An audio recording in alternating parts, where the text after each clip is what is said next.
The esteemed Museum of Artistic History was preparing a grand new wing, and Mickey Mouse, known for his cheerful spirit and creativity, was chosen as the guest of honor to paint the entrance murals. He was given a single key that unlocked all the exhibit halls and a palette of magical, ever-refreshing paint. Mickey stood before the vast, curved walls of the museum's main hall. They were a brilliant, intimidating white.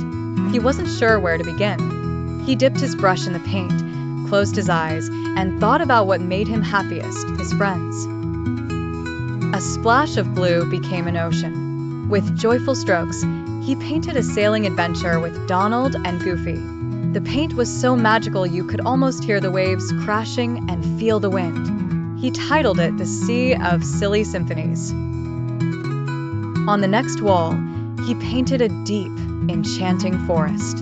He added Minnie, having a tea party with shy, smiling animals under glowing mushrooms. The paint gave the scene a soft, dappled light, making it feel both magical and safe. He called it the Forest of Friendly Shadows. For the ceiling, Mickey used deep purples and sparkling silvers. He painted himself as the sorcerer's apprentice, not causing chaos, but conducting a ballet of dancing stars and graceful planets. It was a mural of wonder and awe, named the Galaxy Waltz. The fourth mural was a bustling, vibrant cityscape, a perfect depiction of Toontown. Every character was there, laughing, playing, and causing good-natured mischief.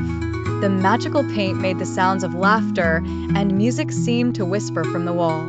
This was the hometown heartbeat. As he painted, Mickey felt he was being watched. He turned to see the stone gargoyles perched high on the museum's pillars. But one of them, a small, curious-looking gargoyle, had its head tilted, intently watching the painting of Toontown.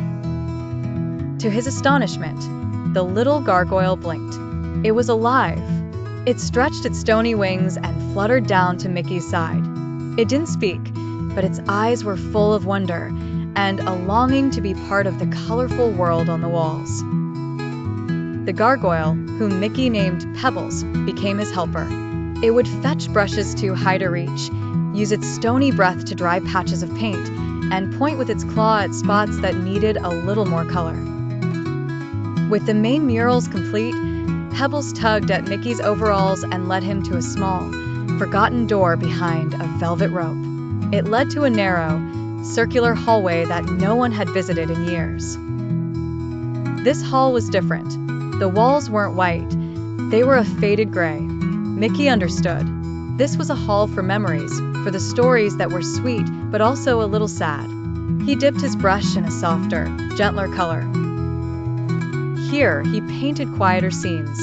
A portrait of his old pal, Oswald the Lucky Rabbit. A picture of Pluto as a tiny puppy.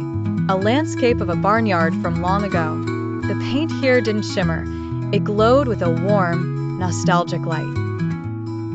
For the final panel in the secret hall, Mickey knew what to paint. He painted Pebbles not as a stone statue, but as a vibrant, living creature, playing tag with the characters from the main murals. He was part of the gang. The museum opened to the public.